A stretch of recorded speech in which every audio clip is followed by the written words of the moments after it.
কোনো এক সময় একটা ছোট্ট গ্রামে, যার নাম ছিল লোহাজ, দুটো ছোট্ট বাচ্চা থাকতো, ম্যাক্স আর টেমি। ম্যাক্স আর টেমি একটা সুন্দর নীল ঝিলের পাশে একটা ছোট্ট কুটিরে থাকতো। তারা প্রতি সোমবার সকালে মার্কি শহরে অবস্থিত একটা বাজারে বাজার করতে যেত। প্রতিবারের মতো এই সোমবারেও ম্যাক্স জানলা দিয়ে উঁকি মারার আগেই মার্কির পথে রওনা হওয়ার জন্য তৈরি হয়। বাজার করার জন্য এটা খুব ভালো সকাল। হ্যাঁ, তা তো বটেই। ওরা আকাশের দিকে তাকাচ্ছিল। যখন ওরা তৈরি হচ্ছিল তখনই হঠাৎই ওরা গুড় গুড় আওয়াজ শুনতে পেল।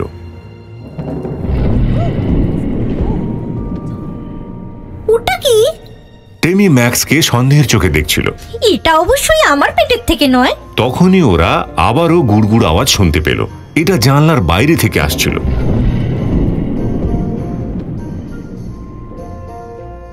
আশা করি এটা বৃষ্টি বা আমাদের বাজার যাওয়াকে খারাপ করবে না। আরে না না, আমি যাওয়ার জন্য তো উৎসুক নই। চলো, বৃষ্টি শুরু হওয়ার আগে তাড়াতাড়ি চলো। ম্যাক্সকে খুশি করতে টেমি বলল। ম্যাক্স আর টেমি ওদের ছোট্ট লাল গাড়িতে করে বাজারে গেল। মার্কি শহরটা ছিল অনেক ওপরে, একটা পাহাড়ের ওপর। তাই বাজার করে ফিরতে ওদের পুরো একটা দিন লেগে যেত। কিছুক্ষণ পর আবার ওই গুড়গুড় আওয়াজ শোনা গেল। ঝিলের পাড়ে একটা বড় মাথা দেখা গেল। এটা ছিল একটা রাক্ষস। রাক্ষস ঝিলের পাড় থেকে বাইরে এসে একপাশে বসল। আমার খুব খিদে পেয়েছে, আমার পেটে নড়াচড়া করছে, আমাকে তাড়াতাড়ি খাবার খুঁজতে হবে। ও এদিক ওদিক দেখতে থাকে আর পাশেই একটা কুটির দেখতে পায়। আরে বাহ, এই ছাদটা আমার খাওয়ার জন্য ঠিক আছে। ও নিজের লম্বা লকলকে জিভ দিয়ে ছাদকে চাটল। রাক্ষস ম্যাক্স আর টেমির কুটিরের ছাদটা খেতে শুরু করে দিল। রাক্ষসটা অর্ধেক ছাদ খেতেই তার পেট ভরে গেল। আমার পেট ভরে গেছে, কিন্তু বাকি ছাদের অংশ আমি কিভাবে না খেয়ে থাকি? তাই ও বসে পড়ে ছাদের বাকি অংশ খেয়ে নিল। সত্যি সুস্বাদু ছিল, রাক্ষস বলল আর খুশি হলো। ওই দিন সন্ধ্যায় যখন ম্যাক্স আর টেমি ঘরে ফেরে, তখন ছাদহীন কুটির দেখে অবাক হয়ে যায়। আরে বাপরে, আমাদের ছাদ অদৃশ্য হয়ে গেছে। এটা কি করে হলো? হয়তো খুব বড় ঝড় উঠেছিল। আমি নিশ্চিত আজ সকালে গুড়গুড় আওয়াজ শুনেছিলাম, হয়তো সেটাই হয়েছে। এখন ছাদের মেরামত শুরু করার জন্য অনেক দেরি হয়ে গেছে। চল, কাল সকালে কাজ শুরু করি। আন্টি মেরির বাড়ি চলো আর নিজেদের জন্য একটা তাঁবু নিয়ে আসি, টেমি বলে ওঠে। আন্টি মেরির বাড়ি খুব কাছেই ছিল, তাই ওরা তাড়াতাড়ি ফিরে এলো আর একটা তাঁবু খাটালো। ওরা তারপর একটা আগুন জ্বেলে তার সামনে বসলো। দেখো টেমি, আমি গিটারে যত সুর জানি তা সব বাজাবো। ম্যাক্স পরিস্থিতি সামাল দিতে চাইল। আরে বাহ, খুব ভালো লাগছে। টেমি হাততালি দিয়ে আর গান গেয়ে ম্যাক্সকে সঙ্গত করলো। ওরা গিটার বাজালো আর কিছু সময়ের জন্য গানও গাইল, ঘুম না আসা অবধি। ওদিকে ঝিলের পাড়ে রাক্ষস পুরো ছাদটা খাবার পর পেটের যন্ত্রণায় কষ্ট পাচ্ছিল। আমার পেটে ব্যথা করছে, আমি আর কোনোদিন এত খাবার খাবো না, তা সে যতই সুস্বাদু হোক না কেন। রাক্ষস যন্ত্রণায় কাঁদতে লাগলো। পরদিন সকালে ম্যাক্স আর টেমি ছাদ সারানো শুরু করলো।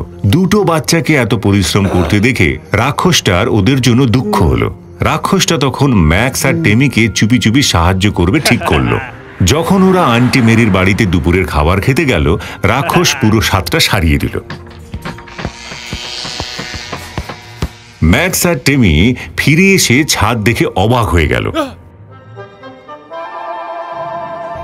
ওরা আরো অবাক হলো যখন দেখলো ঘরের দরজায় একটা কাগজ আটকানো রয়েছে।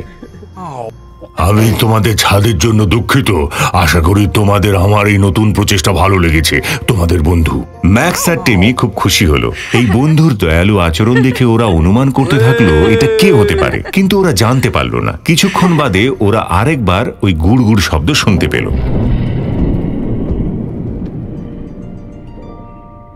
মনে হচ্ছে কেউ ডাকছে। হ্যাঁ, তোমরা ঠিক, এটা আবারও ওই রাক্ষসটাই ছিল, কিন্তু এবারও খুশিতে নাচছিল। এটা ছিল ক্রিসমাসের পরের একটা শনিবার। ম্যাক্স আর টেমি আন্টির বাড়ি ঘুমোতে যাচ্ছিল। সন্ধ্যা অবধি ম্যাক্স ঘুমোতে পারল না, তাই আন্টি মেরি বিছানায় তার পাশে এসে বসে।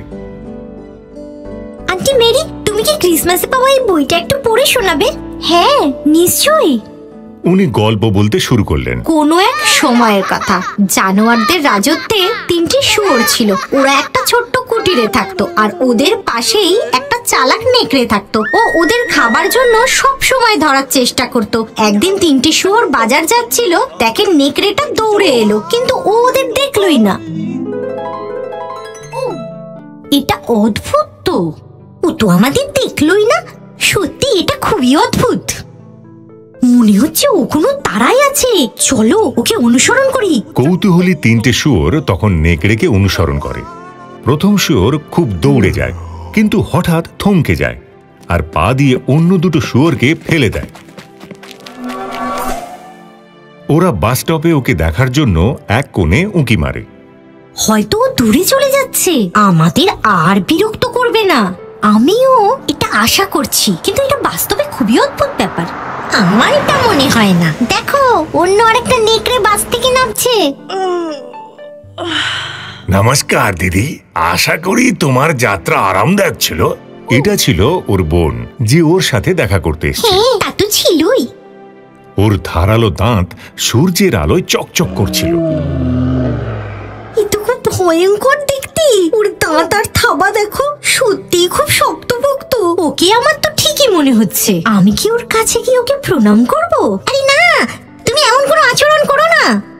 তৃতীয় শুয়োর দ্বিতীয় শুয়োরকে লাঠি দিয়ে মেরে বলল, চলো ঘরে চলো, ওর রাতের খাবার হওয়ার আগেই ফিরে চলো। দ্বিতীয় শুয়োর প্রায় নিচেই পড়ে যাচ্ছিল। রাতের খাবার হওয়ার কথা শুনে তিনজনই খুব ভয় পেয়ে যায়, আর নেকড়ের কাছে আসার কথা শুনে ওরা ভয়ে ঘরে পালিয়ে যায়। যখন ওরা ঘরে পৌঁছলো, তখনও ওরা ভয়ে শ্বাস নিতে পারছিল না।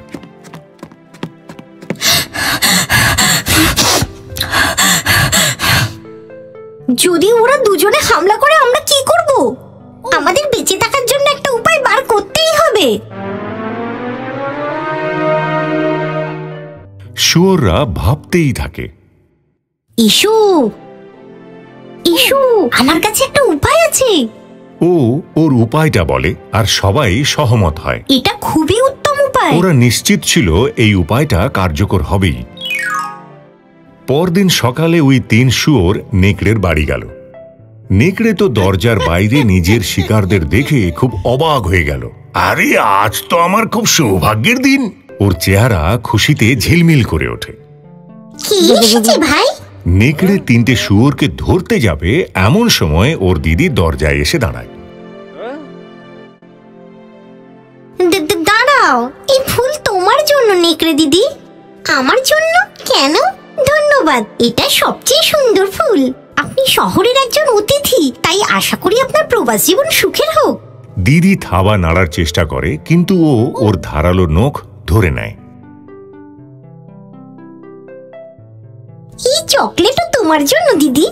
নেকড়ের দিদিকে কিছু সুস্বাদু চকলেট দেয়। খুব ভালো। আর ওই ফলের ঝুড়ি, এটা আপনার আর আপনার ভাইয়ের জন্য। ধন্যবাদ, অনেক অনেক ধন্যবাদ। কেউ কখনো আমাকে এত সুন্দর করে স্বাগত জানায়নি। পরদিন সকালে নেকড়ের দিদি তার ভাইকে নিয়ে শুয়োরদের কুটিরে যায়। ভাই চলো, তুমি আমার বন্ধুদের সাহায্য করো। আরে না, ও নেকড়েকে দিয়ে 3টে শুয়োরের সব কাজ করায়। ওকে দিয়ে ছাদ পরিষ্কার করায়, ঘর রং করায়, এমনকি ঘাসও কাটায়।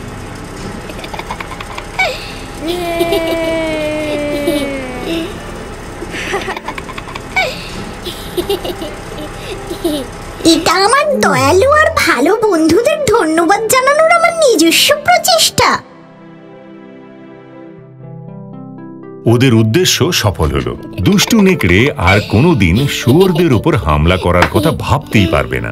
ওর দিদির শুয়োর বন্ধুরা খুব খুশিতে আর নির্ভয়ে এরপর থাকতে লাগলো। এটা ছিল একটা শান্ত গরমের সন্ধ্যা, আর আন্টি মেরি ম্যাক্স আর টেমিকে দেখতে এসেছিল।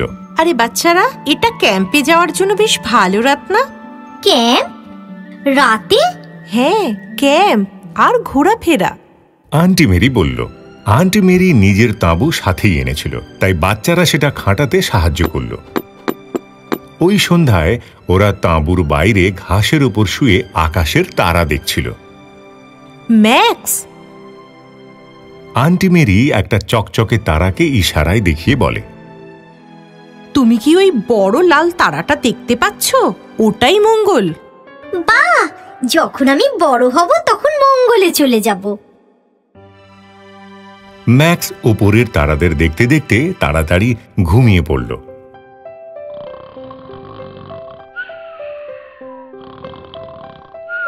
স্বপ্নরাজ্যে টেমি নিজের বইপত্র গোছাতে ব্যস্ত ছিল।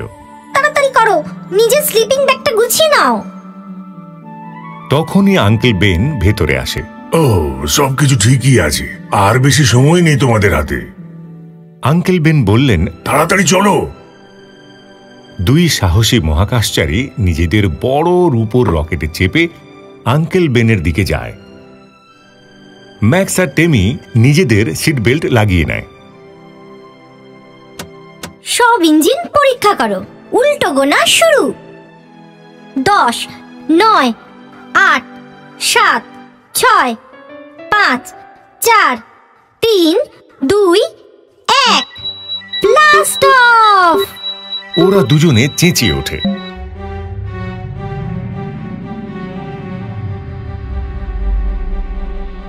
দুই সাহসী ছোট্ট মহাকাশচারী নিজেদের চকচকে রূপোর রকেট মঙ্গলের দিকে ঘুরিয়ে নেয়। কিছু সময় ধরে ওরা মঙ্গলের দিকেই যায়।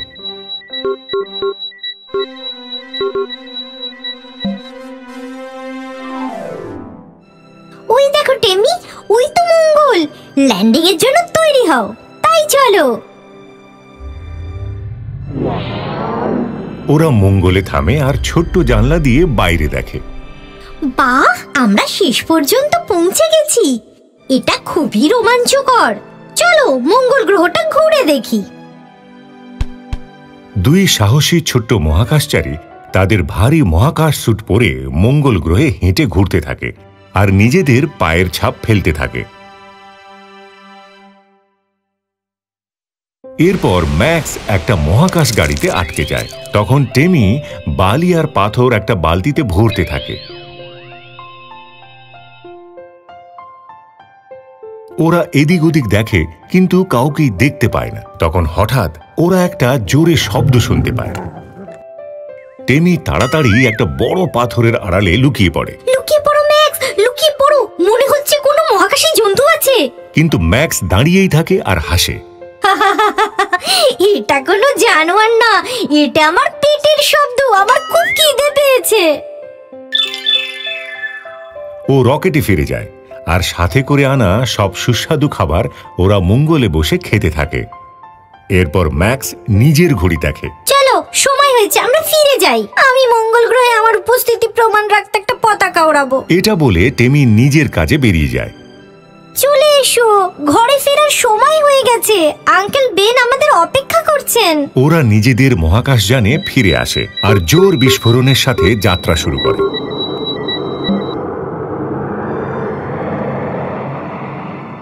ওরা পৃথিবীতে ফিরে আসে আর সুরক্ষিতভাবে সমুদ্রে নামে। আমরা মঙ্গল গ্রহ থেকে ফিরছি। একটা পতাকাকে নাড়িয়ে টেমি খুশিতে চেঁচিয়ে বলে, তুমি এই পতাকাটা কোথায় পেলে? ম্যাক্স চেঁচিয়ে টেমির হাত ধরে। কিছু অসাবধানী লোক এটা মঙ্গলে ফেলে এসেছিল। আমার হাত ছেড়ে দাও ম্যাক্স। ম্যাক্স, ম্যাক্স, আমার হাত ছাড়ো, ওঠো। টেমি চেঁচিয়ে ওঠে। ম্যাক্স একটা নতুন সূচনার সাথে ওঠে আর টেমিকে চেঁচাতে দেখে, আর আন্টি মেরি দুজনকেই মন থেকে হাসায়।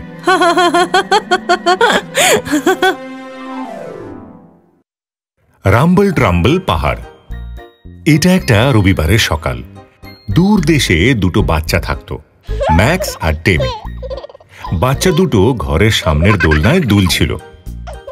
ওরা দুজন ওদের প্রিয় আন্টি মেরির অপেক্ষা করছিল। ওরা প্রায় 1 মাস আগেই একসাথে ঘুরতে যাবে ঠিক করেছিল, আর আজ সেই দিন অবশেষে এসে গেল। ওরা দুজনে খেলায় এত মত্ত ছিল যে জোরে হর্ন বাজতেই ওরা চমকে উঠল। এ হলো সেই আন্টি মেরি, তার আকর্ষক হলুদ গাড়িতে। Auntie Mary, auntie Mary. বাচ্চারা আনন্দে চেঁচিয়ে ওঠে। আমরা কি এবার পিকনিকে যেতে পারি? হ্যাঁ, চলো পিকনিকে যাই বাচ্চারা।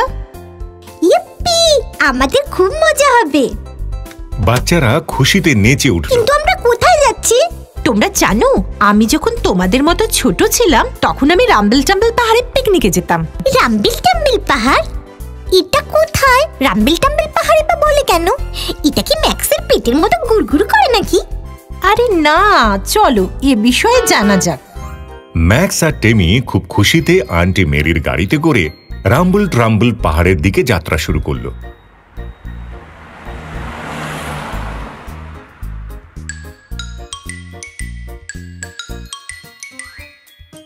ওরা খুব তাড়াতাড়ি পাহাড়ের পাদদেশে পৌঁছে গেল, আর সবুজ গাছে ভরা রাস্তা দিয়ে ওরা পাহাড়ের ওপর উঠতে লাগলো। চারিদিকে সবুজ ঝোপঝাড় ছিল। আন্টি মেরি নিজের কাজে চলে গেল।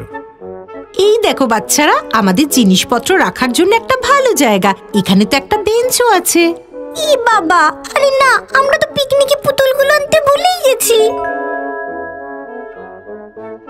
বাচ্চারা, তোমরা এসব চিন্তা করো না। এই দেখো। যে জাদুর ব্যাগ ওরা দেখলো, ওরা সেটাকে পাহাড়ের চূড়ায় নিয়ে যাওয়ার চেষ্টা করলো। ও আন্টি, তুমি সবকিছু ভাবো। আন্টি মেরি ব্যাগটা খুলে বাচ্চাদের স্যান্ডউইচ দিল। আরে, এটা তো আমার প্রিয় স্যান্ডউইচ। শুধু এটাই নয়, তোমাদের জন্য আমার কাছে আরো কিছু আছে। দুটো বাচ্চা উৎসুক হয়ে দেখলো, কারণ আন্টি মেরি ব্যাগ থেকে একটা বিশাল ডার্ক চকো কেক বের করলো। এটা তো আমার দেখা সবচেয়ে বড় চকো কেক। আন্টি মেরি খুব খুশি ছিল, কারণ বাচ্চাদের কেক খুব ভালো লেগেছিল। খুব ভালো, এবার আমাদের সবারই এক কাপ গরম চা দরকার। এই বলে ও ব্যাগের ভিতর দেশলাই খুঁজতে লাগলো। দেশলাইটা কোথায় গেল? আমি নিশ্চিত এটা আমি ব্যাগেই রেখেছিলাম। ম্যাক্স আর টেমি সাহায্য করার চেষ্টা করলো। আন্টি মেরি, চিন্তা করো না, আমরা জানি আগুন কিভাবে জ্বালতে হয়। আমাদের শুধু কিছু কাঠি চাই। বাচ্চারা মাটিতে যেন আটকে গেল। ম্যাক্স আর টেমি দুজনে লাঠি দিয়ে মারামারি শুরু করলো। ম্যাক্স এমন কাণ্ড করলো যে টেমি ঘায়েল হয়ে গেল। হঠাৎ ঝোপটা নড়ে উঠল। টিমি, টিমি, তুমি কি দেখলে? হ্যাঁ হ্যাঁ, তাই তো। তুমি এত জোরে এরকম করলে নড়বেই তো। টেমি রেগে গিয়ে বলল। তখন ওদের পায়ের তলার মাটি যেন সরে গেল। টিমি, তুমি কি গুড়গুড় শুনতে পেলে? এটা নিশ্চিত এটা আমার পেটের ভিতর থেকে নয়। ম্যাক্স এবার একটু ভয় পেয়ে গেল। গুড়গুড় শব্দটা আরো জোরে শোনা যেতে লাগলো। ঝোপের ভিতর থেকে একটা ভয়ঙ্কর ড্রাগন বেরিয়ে এলো। ম্যাক্স আর টেমি আন্টি মেরির হাত খুব জোরে চেপে ধরলো। আন্টি মেরি কিন্তু একটু আশ্চর্য হলো না, বরং ড্রাগনকে দেখে খুশিই হলো। ভয় পেও না, ও আমার বন্ধু ড্রাগন। ও তোমাদের কোনো ক্ষতি করবে না। ড্রাগন জোরে গর্জন করল আর নিজের আগুন দিয়ে মাটিতে পড়ে থাকা কাঠগুলো জ্বেলে দিল। তখন আন্টি মেরি আগুনের উপর চায়ের জল বসালো।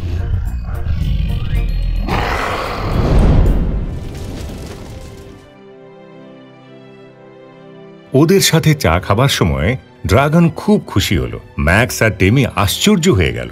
ওরা বিশ্বাসই করতে পারছিল না যে একটা ড্রাগন এত ভালো বন্ধু হতে পারে। চা শেষ হতেই ড্রাগন জোরে ঢেকুর তুলল। তারপর আন্টি মেরির হাতে কেক দেখে আনন্দে লেজ নাড়তে নাড়তে ধীরে ধীরে কাছে এগিয়ে এলো। তুমি কি কেক খেতে চাও?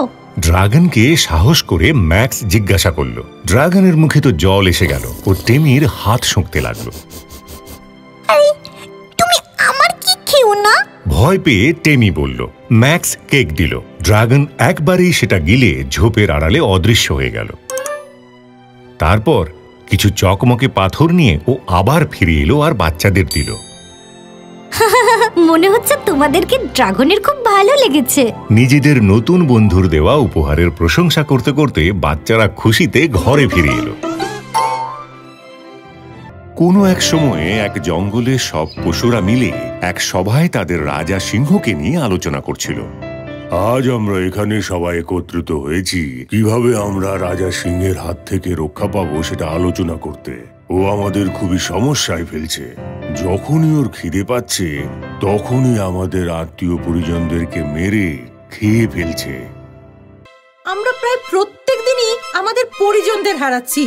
আমাদের এই সিংহ থেকে মুক্তি চাই, কিন্তু কিভাবে? বন্ধুরা, আমার মাথায় একটা বুদ্ধি এসছে। তখন সবাই মিলে পশুরাজের কাছে গেল তাদের প্রস্তাব নিয়ে।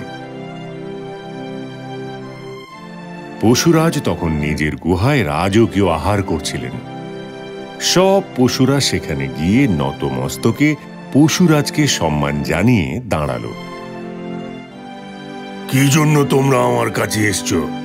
দল বেঁধে এসছো কেন সবাই? হ্যাঁ প্রভু, আপনার কাছে একটা প্রস্তাব এনেছি। আপনাকে আর স্বীকার করতে হবে না। রোজ পালা করে একটা করে পশু পাঠাবো আমরা। বাহ, এই তো দারুণ প্রস্তাব। হ্যাঁ, পশুরাজ খুশি হয়ে এই প্রস্তাবে সম্মতি দিতেই সমস্ত পশুরা আনন্দে জঙ্গলে ফিরে গেল। সুপ্রভাত। আজ পশুরাজের কাছে যাওয়ার জন্য খরগোশের পালা। খরগোশ তো খুব মুষড়ে পড়ল। সে মরতে চায় না এখন। সে চিন্তা করতে করতে একটা ফন্দি আঁটল। তারপর সিংহের গুহায় পৌঁছল। সিংহ তো তখন খরগোশের দেরি দেখে ভীষণ রাগে পায়চারি করছিল।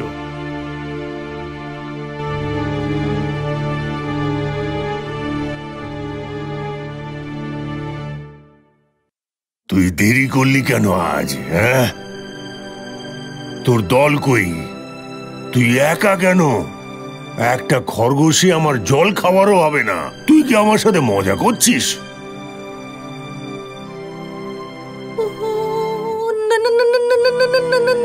না প্রভু, আমি আসলে আমার 10 জন পরিজন নিয়েই আসছিলাম, কিন্তু তারপর কি? যা বলার তাড়াতাড়ি বল। আসার সময় পথে আরেক সিংহ আমার 9 জন পরিজনকে খেয়ে নিল। আমি কোনো মতে পালিয়ে এসেছি আপনার কাছে, আপনাকে সেই ভয়ঙ্কর সিংহের ব্যাপার থেকে সাবধান করতে। কি? আরেকটা সিংহ আমার থেকে ভয়ঙ্কর? এটা কি করে হয়? আমি এই জঙ্গলের রাজা। তাড়াতাড়ি বল কোথায় সে। আমি ওকে মেরে ফেলবো। আমি এক্ষুনি আপনাকে সেখানে নিয়ে যাচ্ছি। খরগোশ খুব ধীরে ধীরে চুপি চুপি একটা কুয়োর কাছে নিয়ে গেল। কুয়োর ভেতরে সিংহকে তাকাতে ইশারা করল।